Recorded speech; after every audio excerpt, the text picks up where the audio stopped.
BNP নির্বাচন প্রত্যাহার করে সরে আসার পর ৭০% উপর ভোট পড়েছে বলে দাবি করেছেন শিবির। এত ভোট পড়ার পরেও নির্বাচন কমিশন নির্বাচন থেকে সরে আসার সিদ্ধান্ত নিচ্ছে।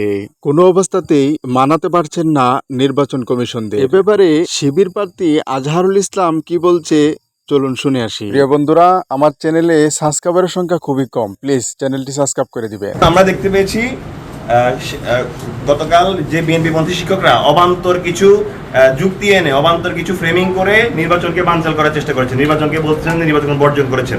এই বর্জন আসলে সম্পূর্ণ ভিত্তিহীন। যেখানে প্রায় ৭০% শিক্ষার্থী তাদের ভোটাধিকার প্রয়োগ করেছেন, স্বতঃস্ফূর্তভাবে ভোট দিয়েছেন, সেখানে শিক্ষার্থীদের এই ৭০% ভোটকে বৃদ্ধাঙ্গুলি দেখিয়ে তারা বর্জন করছেন।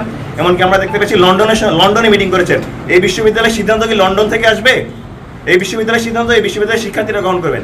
সেই জায়গায় বিকেল 4টা বাজে আমাদের মাননীয় উপাচার্য এখানে ভোট গণনা শেষ করতে পারছেন না। উনি এখন 4টা বাজে নির্বাচন কমিশন নিয়ে মিটিং করছেন। আমরা মনে করছি এখানে দূরভিসন্ধি রয়েছে, এখানে প্রহসন রয়েছে। অবিলম্বে ভোট গণনা কার্যক্রম আজকে সন্ধ্যার মধ্যে শেষ করতে হবে। আমাদের সবার যে ক্লান্তি রয়েছে সেই ক্লান্তির যে বিস্ফোরণ ঠেকাতে হবে।